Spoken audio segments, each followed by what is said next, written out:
Hello everyone, आज हम लोग कंसेप्ट नंबर 41 से 45 तक को डिस्कस करने जा रहे हैं लाइन और एंगल्स का।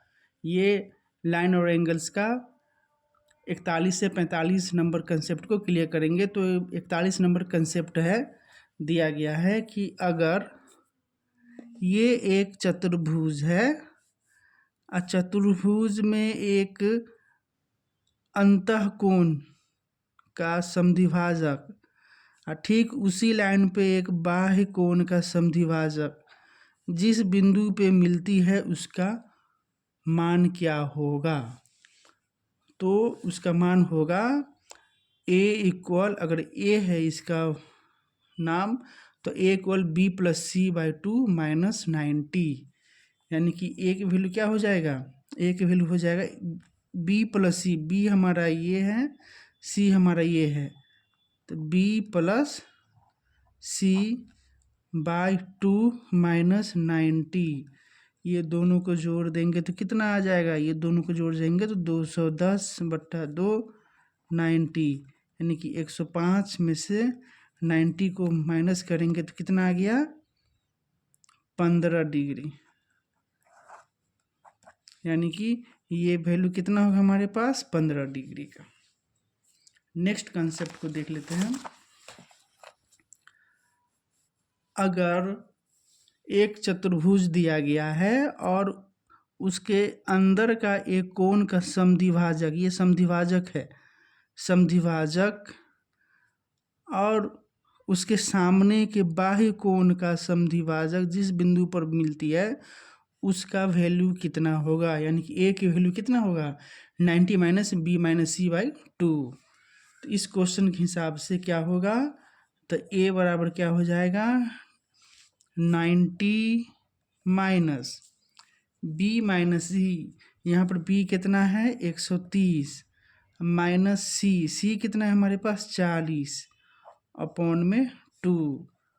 90 माइनस, इसको हम घटाएंगे तो होगा 90 माइनस 2, 90 माइनस 45, कितना है हमारे पास 45।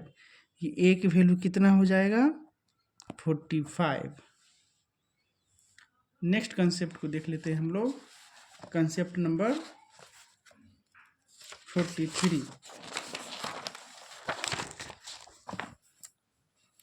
43 बोल रहा है कि लगातार एक चतुर्भुज है, उसके लगातार दो कोण समद्विभाजक है, बी का समद्विभाजक ये हो गया, ए का समद्विभाजक ये हो गया, और उसके सामने भी दोनों का समद्विभाजक जिस कोण पे समद्विभाजक का बिंदु जिस बिंदु से बनाता है एक कोण, यानी कि y बन गया, इधर से जो दो लगातार समद्विभाजक जिस बिंदु पे बना रहा है वो x हो गया। तो ये दोनों का जो जोड़ है, ऐड है, वो 180 के बराबर होता है। यानी कि ये 180 के बराबर हो जाएगा। तो इस क्वेश्चन में मान लिया जाए कि ये अगर दिया गया है, इसका समद्विभाजक ये हो गया, ये हो गया, इसके सामने भी समद्विभाजक ये हो गया और ये हो गया, तो x की वैल्यू क्या हो जाएगा, x प्लस वाई हमारे पास क्या आता है 180 डिग्री। तो x y की वैल्यू हमारे पास कितना दी गया है 75।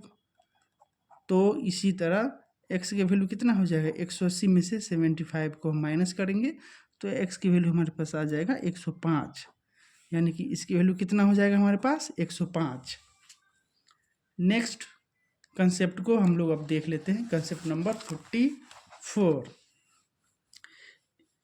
यदि एक वर्ग में एक समबाहु त्रिभुज बनता है, तो एक वर्ग है ये देख लीजिए, ये जो है कोण समद्विबाहु है, ये कोण क्या है, समद्विबाहु है।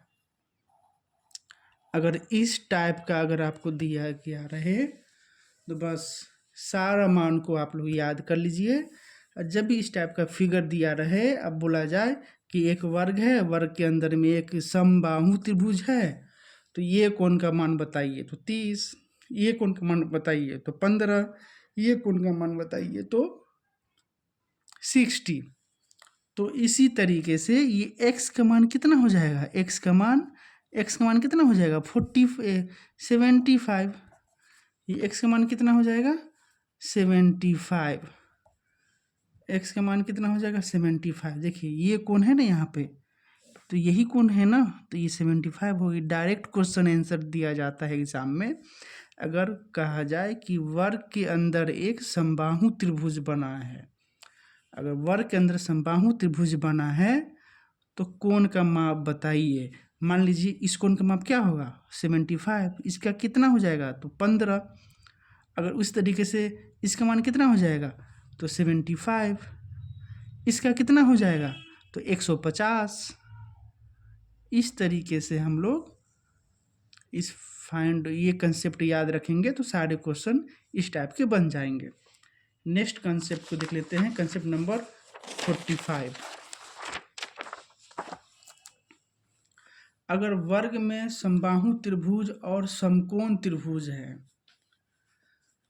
अगर वर्ग में समबाहु त्रिभुज है, ये वर्ग है, अब वर्ग में एक ये हो गया समबाहु त्रिभुज, ये समकोण त्रिभुज बना दिया। देख लीजिए समकोण त्रिभुज बना दिया, तब ये मान सब आप याद रखिए। क्वेश्चन अगर एग्जाम में आए तो डायरेक्ट आंसर हम लोग दे सकते हैं। जैसे इसका मान क्या हो जाएगा तो 105, इसका मान कितना हो जाएगा 105, और इसका मान कितना हो जाएगा 45, ये कितना रहेगा तो 90, ये कितना रहेगा तो 60। अगर ये कौन पूछ देगा तो कितना होगा 30, अगर ये कौन पूछ देगा तो इसका मान कितना रहेगा 75। अगर इसी तरीके से पूछ दिया जाए तो हम लोग निकाल सकते हैं। अगर इसका मान अगर निकालने तो ये कितना रहेगा तो 75। तो इस तरीके से इस टाइप के क्वेश्चन को हम लोग सॉल्व करते हैं। तो आज हम लोगों ने 41 नंबर से 45 नंबर कंसेप्ट को क्लियर कर लिया है। अगर वीडियो अच्छा लगे तो लाइक और सब्सक्राइब कीजिए। वीडियो देखने के लिए धन्यवाद।